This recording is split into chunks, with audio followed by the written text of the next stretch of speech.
बगल में छुरी मुंह में राम राम, अफगान तालिबान फिर नाकाम। पाकिस्तान ने वो सबक सिखाया कि हमेशा याद रखेंगे। इस वक्त पाक अफगान सरहद पर क्या हो रहा है, अफगान तालिबान पाकिस्तान के ख़िलाफ़ क्या क्या प्लान बना रहे हैं और पाकिस्तान उन प्लान्स को नाकाम बनाने के लिए क्या कुछ कर रहा है। आमिर रज़ा मेरे साथ मौजूद हैं, उनसे बात करते हैं। आमिर भाई, एक और प्लान, एक और दरअंदाजी की कोशिश और फिर पाकिस्तान ने नाकाम बना दिया।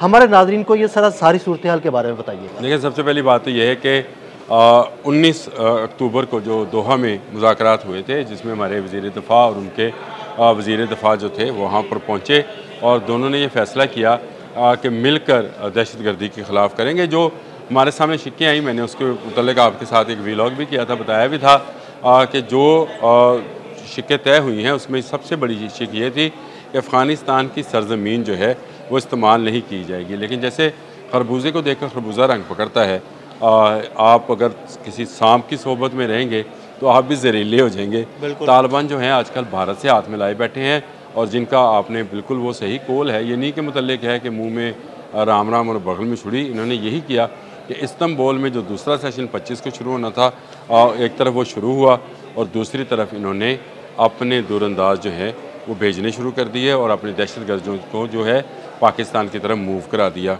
ये वो चीज़ है जिस पर पाकिस्तान ने बाकायदा एहतजाज किया। इस्तांबुल में हमने 30 घंटे के मुज़ाकरात किए हैं। ये किसी भी अमन मुज़ाकरात में सबसे लंबा ड्यूरेशन है। एक दिन 19 घंटे किया 25 को और फिर 26 को 11 घंटे के मुज़ाकरात हुए और एक एजेंडा था हमारा, और वो ये है कि अफ़गानिस्तान की सरज़मीन को पाकिस्तान के ख़िलाफ़ इस्तेमाल ना करने दिया जाए।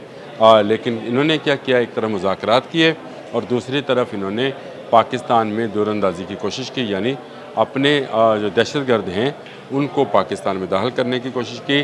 स्पिनवाम के सरहद के ऊपर 15 दहशतगर्द थे और इसी तरह कुरम की सरहद पर 10 दहशतगर्द थे जिन्होंने पाकिस्तान दाखिल होने की कोशिश की और अंधाधुंध फायरिंग की, जिसके नतीजे में हमारे 5 जवान शहीद हुए, लेकिन हमने उनके 25 के 25 मार दिए। तो इसका मतलब ये है कि अगर आप एक मारोगे तो हम उसके बदले में 5 मारेंगे। अब आपको ये नज़र नहीं आएगा कि पाकिस्तान आपके ख़िलाफ़ कोई कार्रवाई नहीं करेगा। हम अपने शोहदा के जनाजे उठा कर थक गए, हम अपने शोहदा को कंधा दे कर थक गए। हम क्या जवाब देंगे अपने लोगों को कि हमारे जवान जो सरहदों पर पहरा दे रहे हैं, क्या हम उनकी हिफाजत नहीं कर पाते हैं? तो अभी ये 25 वो थे जो दूरअंदाजी की कोशिश कर रहे थे, जो इसके पीछे 100 होंगे हम उनको भी मारेंगे इंशाल्लाह। आमिर भाई, अब तो हमने उन्हें छोड़ना सीधी सी बात है और ये इस्तांबुल में भी बता दिया गया है। मैं आपको बताऊं कि इस्तांबुल और दोहा में दोनों जगहों पर तुर्की जो है इसमें सालस है। इस दोहा के जो मुज़ाकरात हैं, अगर आपको याद है तो आपको उनके इंटेलिजेंस चीफ हैं इब्राहिम बोलन जो हैं, वो उस तस्वीर में नज़र आते हैं जिसमें ख्वाजा आसिफ और जो अफ़गानिस्तान है तालिबान है उनके नुमाइंदा जो हाथ मिला रहे हैं। उसमें जो तीसरी शख्सियत नीला कोट पहन के खड़ी है वो कौन है?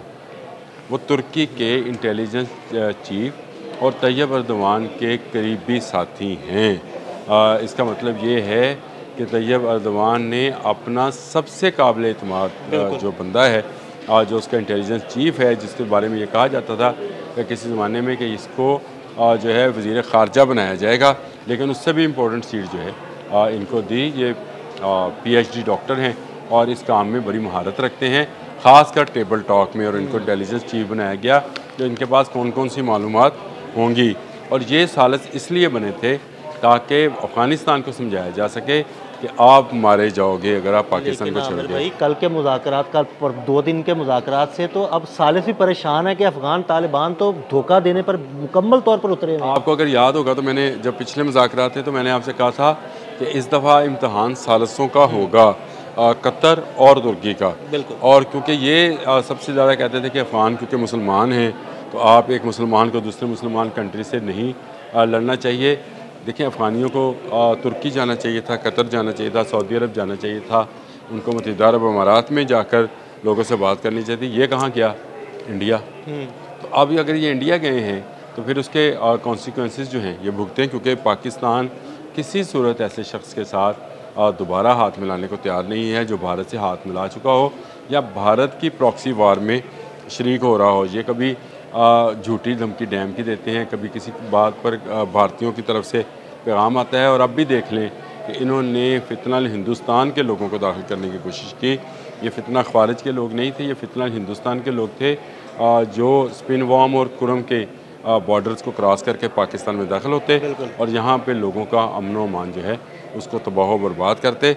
उसको रोक दिया गया, ना सिर्फ रोका गया बल्कि पाकिस्तान ने तुर्की और कतर को बता दिया है कि आप सालस हैं, आप बताएं इसके बाद इनसे क्या सलूक किया जाए। मैंने बहुत पहले ये बात कही थी कि इन मुज़ाकरात की कामयाबी और नाकामी दोनों का ज़िम्मेदार जो है तालिबान होंगे। ये पाकिस्तान पे नहीं है, ये तालिबान पे है। अगर तो वो बंदे दे पुत्र या इंसान के बच्चे बनते हैं और फिर दोबारा कोई दौरंदाजी नहीं होती है तो हमारे इस्लामी भाई होंगे तो अपनी सरहद के अंदर महफूज रहें। लेकिन अब उन्हें करके दिखाना होगा। ये नहीं हो सकता कि आप एक तरफ हमारे साथ टेबल पर बैठे हों, गुफ्तगू शनीद कर रहे हों, बातचीत करें, हमें गुफ्तगू मिल जाया हो और दूसरी तरफ आप दरअंदाजी करते रहें, बॉर्डर क्रॉस कराते रहें। तो बॉर्डर्स को महफूज बनाना अफ़गानिस्तान की तरफ तालिबान का जो है फ़र्ज़ अवलीन है, वहाँ से इसको महफूज बनाएं।